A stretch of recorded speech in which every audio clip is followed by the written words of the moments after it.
Itegeko rigena inkomoko y'imari n'umutungo by'inzego z'imitegekere y'igihugu zegerejwe abaturage riteganya ko umusoro w'ipatante ubarwa hashingiwe ku gicuruzo cy'umwaka w'ubucuruzi usore yagize mu mwaka ubanziriza uwasorera. Uyu musoro wagenwe hitawe ku bantu bashobora kugaragaza igicuruzo rusange ku mwaka n'abadashobora kukigaragaza. Ushobora kwishyurirwa rimwe mu mwaka cyangwa se ukishyurwa mu bihembwe. Muri iki kiganiro tugiye kwibanda ku butumwa bureba cyane abarebwa no kumenyekanisha no kwishyura ipatanti, by'umwihariko igihembwe cya kabiri kigomba kwishyurwa bitarenze tariki ya 30 z'uku kwezi kwa kane muri uyu mwaka wa 2026. Turibanda by'umwihariko ku bibazo abasora bakunze kwibaza ku ipatanti. Muri iki kiganiro kandi ubuyobozi bw'ikigo cy'imisoro n'amahoro burasubiza ibyo bibazo. Umusoro w'ipatante wishyurwa n'umuntu wese ukora ibikorwa bibyara inyungu muri buri karere abikoreramo kandi ugacibwa hitawe ku itegeko rigena inkomoko y'imari n'umutungo by'inzego z'imitegekere y'igihugu zegerejwe abaturage. Abantu bafite inshingano yo kumenyekanisha no kwishyura umusoro w'ipatante ni umuntu wese utangije ibikorwa by'ubucuruzi mu karere cyangwa se ibikorwa bibyara inyungu.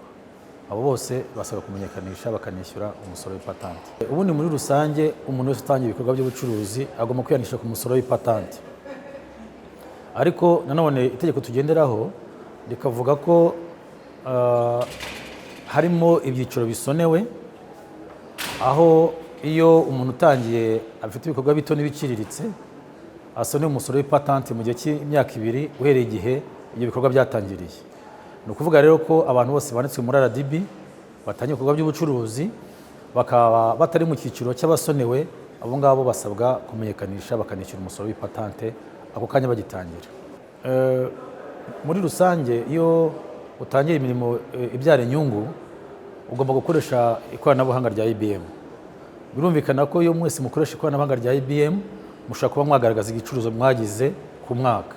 Ahubwo aho bitandukanira nuko hari abantu bafite igicuruzo kiri munsi ya miliyoni 2 badasaba kwishyura umusoro ku nyungu.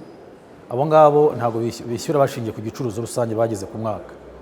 Kereka gusa abafite igicuruzo rusange kirenga miliyoni 2 ku mwaka nibo basabwa kugaragaza cyangwa se kumenyekanisha umusoro w'ipatante hashingiwe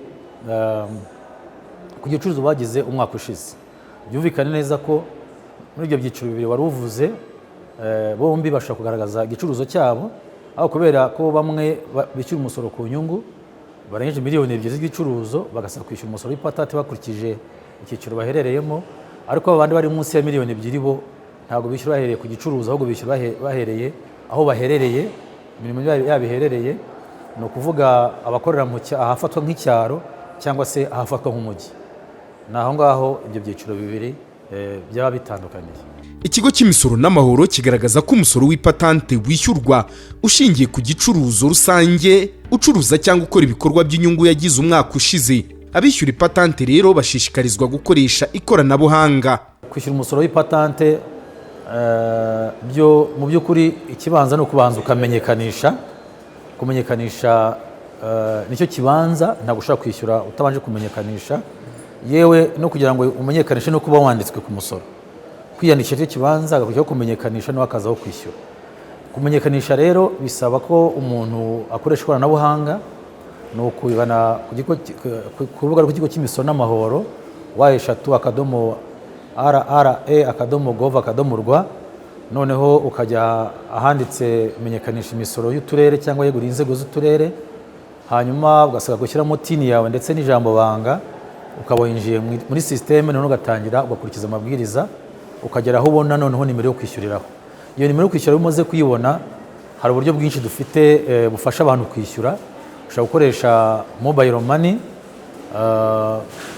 ya MTN cyangwa ugakoresha mobile money ya Airtel, cyangwa se ugakoresha bank, hari e-banking, hari mobile banking. Ubwo ni uburyo buhari bwinshi butandukanye umuntu ashobora kuyamenyekanisha nako yakwishyura umusoro amaze kumenyekanisha. Ariko ibyo byose utabishoboye kubera impamvu zitandukanye, ushobora kugana ishami rya banki rikwegereye ukaba wakwishyura uyu musoro. Ariko dushishikariza abantu buri gukoresha ikoranabuhanga kuko nibyo bifasha abantu mu kwishyura umusoro, bityo wa mwanya wakatakaje cyangwa se bagakoresheje ugiye kwishyura kuri banki ukarukoresha ibindi bigufitiye akamaro.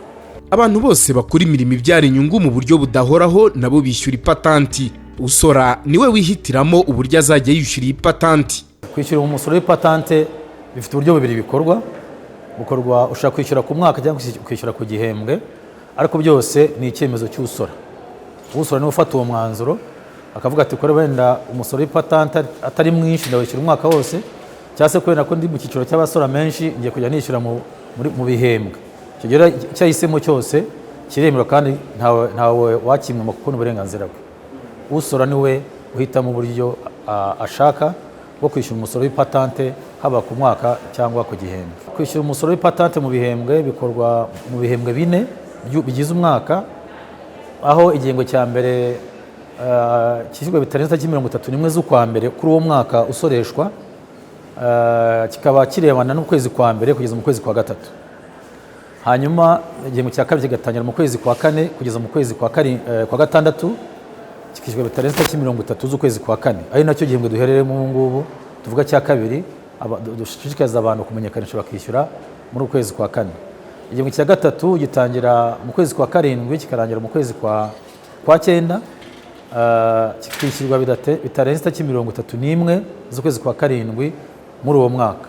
Igihembwe cya kane kikatangira mu kwezi kwa 10 kugeza mu kwa 12, kikamenyekanisha kikanishyurwa bitarenze 31 z'ukwezi kwa 10 muri uwo mwaka usoreshwa. Nuko ibyo bihembwe 4 biteganyijwe.